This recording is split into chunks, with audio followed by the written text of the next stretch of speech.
लाइमोन आफाद दुलाराय बाथौ गौथुमनि सायख'नायाव आंबो सासे बिजिरगिरि महरै बिबान मोननानै जोबोद गोजोननाय मोनदों। दिनै बिजिरै जोङो 12 जुलाइनिफ्राय दिनै जोङो फैनानै बाथि दिंखनालागै सफैनो हाबाय। जों बेखिनि बादायगिरिफोरखौ जोङो मोननानै जोबोद गोजोननाय मोनदों।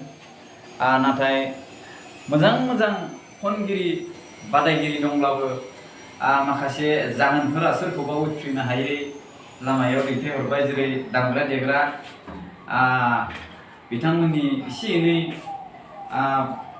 गोरोन्थि जानाय आरो फारसेथिं लाइमोन आफादा फोस्रावखानाय बायदियै जेरै आखाइ खबनो मोनै, जेरै जोंनि दोरोङारि दामजुफोरखौ दामनांगौ, बेफोरनि अनगायैबो माखासे इलेक्ट्रनिक दामजु दामनायनि जाहोनाव जोङो मोजां खनगिरि बिथांमोनखौबो बे फाइनाल स्टेजसिम लाबोनो हायाखै। जिहेतु गासै 190 जन बादायगिरिनि बिथोराव जों गासै 8 जन बादायगिरिखौल' दिनै बे फाइनाल स्टेजसिम लाबोनो हादों। बेखिनिनि गेजेरावनो जोङो सेथि, नैथि, थामथि बान्थानि अनगायैबो जोङो 8 जननि गेजेराव बे थामथिनि अनगायै 5 जन बादायगिरि बिथांमोननो थुलुंगा बान्था होनायनि फोस्रावखादों। थिग बेखौ लानानैनो जों दिनै बिजिरगिरि जानानै दिनैनि सानाव बे 8 जन बादायगिरिफोरखौ थि खालामनानै लानाय जाबाय। मायाव लानाय जादों? खुलुमबाय। आंनि मुङा बलेन दिगेन नार्जारी, बाक्सा जिल्लानि। लाइमोन आफाद दुलाराय बाथौ गौथुमा अनलाइननि गेजेरजों जा आर'ज बादायलायनाय लादोंमोन, बेवहाय आंबो सासे बिजिरगिरि महरै थिसनजादोंमोन। दा बेवहाय जों गासै 4 बिजिरगिरिखौ जोंखौ दायित्व होनाय लेखा जों बेबायदियै जोङो सेथि, नैथि, थामथि बे आर'ज बादायलायनायखौ बिजिरनानै जोङो मोनसे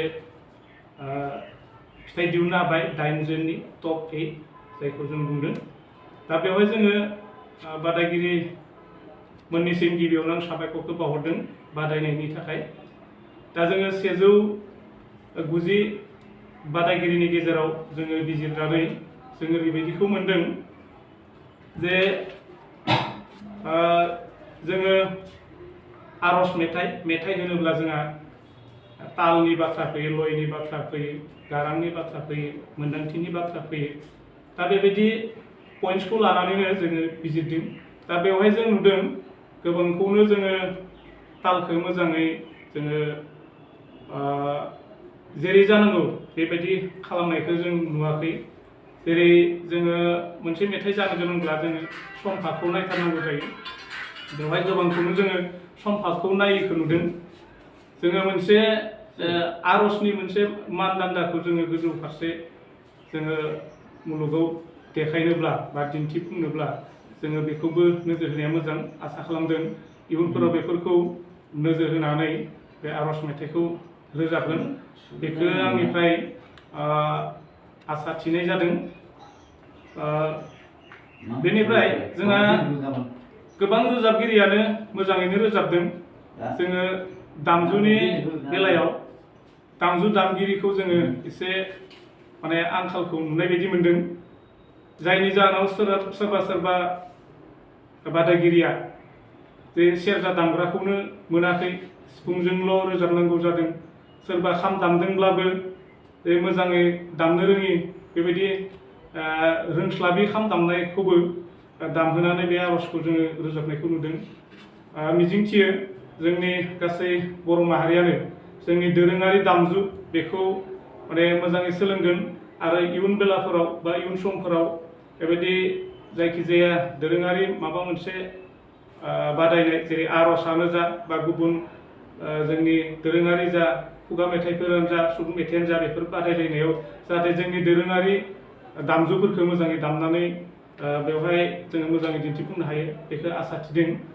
दा जोङो 190 बादायगिरिफोरनि गेजेराव 8 जनखौ जोङो सायख'बाय। बे 8 जनखौ जोङो फैगौ जोंहा लाइमोन आफाद दुलाराय बाथौ गौथुमनि जा सेमिनार जागोन बेवहाय बेजोंनो सरजाफानानै बे फाइनेल राउन्ड बे बादायनायखौ जोङो लागोन होननानै जोंनो आफादा मिथिहोदों। बेवहाय जोङो बे 8 सा जे जोङो दिनै सायख'बाय बे सायख'नायनि गेजेरावनो सेथि नैथि थामथिखौ सायख'गोन आरो बे सेथि नैथि थामथि साथामनि अनगायै जाखिनिया दङ बेखौ जोङो कनसलेसन हिसाबै कनसलेसन प्राइज मोनगिरि हिसाबै बेखौ जोङो सायख'नाय जागोन। गोजोन्थों। खुलुमबाय। गिबियावनो धोरोमारि खौरां रादाब बुथुमगिरि नोंथांमोननि गेजेरजों आं धोरोमारि खुलुमनाय सिबिनायखौ बयनिसिमबो बावहरबाय। दा बेवहाय दुलाराय बाथौ लाइमोन आफादनि दैदेननायावहा आंबो सासे बिजिरगिरि महरै सायख'जानो हादों। बेनि थाखाय नोंथांमोननि बयनिसिमबो लाइमोन आफादनि दैदेनगिरिनिसिम आंनि गोसो गोरबोजों रोजा रोजा साबायखर बावनाय थाबाय। दा खोथाया जाहैबाय दिनै जोंहा थांनाय 12 जुलाइनिफ्रायनो बिजिरगिरि महरै मासि आजावनानै सा 190 बादायारि बिथांमोनखौ जोङो बिजिरदोंमोन। बिजिरनायनि गेजेरजों दिनै जोङो सादेन फिथाइखौ फोसावख'बाय होननानै सिगांनि बिजिरगिरि सार बिथांमोनाबो बुंखालांदों। आं बेखौनो बुंगोन बादायारि नोंथांमोननिसिम, नोंथांमोन जेसेबां दिनै जोंनि दुलाराय लाइमोन आफादनि दैदेननायावहा दिनै धोरोमखौ फोगोमनो फेहेरनो थाखाय नाजानायनि गेजेरजों नाजानायनि गेजेरजों नोंथांमोना बयबो बाहागो लादों। बेनि थाखायसो आङो बादायारि नोंथांमोननिसिम आंनि गोसो गोरबोजों रोजा रोजा साबायखर बावनाय थायो। जोङो बेनि गेजेरजोंनो जेननाय आरो देरहानाय थाखायो। जेननाय आरो देरहानायनि गेजेरजों जों दिनै आफादा थांखिनाय बायदियै सादाइन बिथांमोनखौ जोङो दिनै सायख'नो हादों। बे सायख'नायनि गेजेरावबो आरो जाय बिथांमोना दिनै सायख'जायाखै बे सायख'जायै गेजेरावबो जोंहा गोबां मोनथिनो गोनां किसुमान बुंनो गोनां खोथा थायो।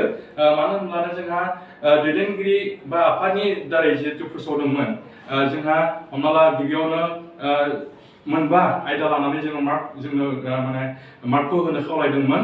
गिबियावनो जागायनाय होदोंमोन, जागायनायावहा 10, बेनिफ्राय ताल आरो लय बेयावबो 10 होदोंमोन। ओमफ्राय दङ गाराङावहा 10 नम्बर, ओमफ्राय ध्यानावहा 10 नम्बर आरो फोजोबनायाव गासै 10 नम्बर, ज'है 50 नम्बर आरो। दा दिनै बादायारि बिथांमोना बयबो गाज्रि खनदों होननानै आं बुंनो थाङाखै, बयबो मोजाङैनो खनदों। मोजां खननायनि गेजेरजोंनो दिनै जोङो सोरखौबा जागायनायाव नायनो गोनां जाहैदों, सोरखौबा जोङो ताल लयाव नायनो गोनां जादों, सोरखौबा जोङो गाराङाव नायनो गोनां जादों आरो सोरखौबा जों ध्यानाव नायनो गोनां जादों, सोरखौबा जों फोजोबनो नायनो गोनां जादों। जेरै जोङो आर'ज होनना बुंनाय लोगो लोगो इसोरखौ जोङो आर'ज गाबनायावहा जोङो ओरैनो गाराङा मोजां जाब्लाबो जाया, खननो रोंब्लाबो जाया। बे आर'ज खननायनि गेजेरजों ध्यानाव दङना गैया, जायनि जाहोनाव दिनै ध्याननि थाखायबो 10 नाम्बार दङ। ओंखायनो जों बेफोरावबो किसुमानखौ जोङो एसे दानख' दुनख' खालामनो बाध्य जादों आरो सोरबाया गाराङा मोजां जानो हागौ खिन्थु ताल लयाव बा दामनाय देनायावहा हयथ' गोरोन्थिबो जालांनो हागौ। सिगांनि बिजिरगिरि सारमोनहा बुंखालांदों आरो आफादाबो थांखिनानै होखादों जोंनि धोरोमारि नेटनि गेजेरजों।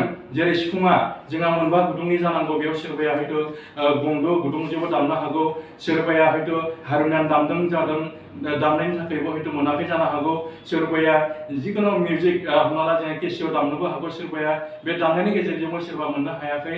आरो लोगोसे जोङो जिथु ध्याननि सायावहा जोङो नायनो थांब्ला जोङो किसुमान ड्रेसनि सायावबो जों एसे नोजोर होनो गोनां जायो। जोंहा जिथु दोरोङारिनिथिंनिफ्राय जोंहा गान जोमा, हमना ला जों आर'जनि गेजेरजों माबोरै जोमनो गोनां जायो, माबोरै गाननो गोनां जायो, मा गाबनि गानबा मादि जागोन, थिग जोङो किसुमान बेफोरखौ नायनो गोनां जादों। थिग बेबायदि नायनायनि गेजेरजोंनो जोङो दाजाब दानख' खालामनानै जों सादाइनखौ दिनै 4 बिजिरगिरिया बिजिरनानै दिनै दिहुनबाय। दिनै बे दिहुननायनि गेजेरजों आङो जाय बादायारि बिथांमोना सायख'जायै नोंथांमोनखौ आङो बिजिरगिरि महरै धोरोमारिनि जानानै नोंथांमोननिसिम रोजा रोजा साबायखर बावनाय थायो। जाहाथे उननि समफ्रावहा आरोबाव नोंथांमोना जेसेबां नाजानायनि गेजेरजों दिनै बे आर'जनि बादायलायनायाव बाहागो लादोंमोन, उननि समफ्रावबो आरोबाव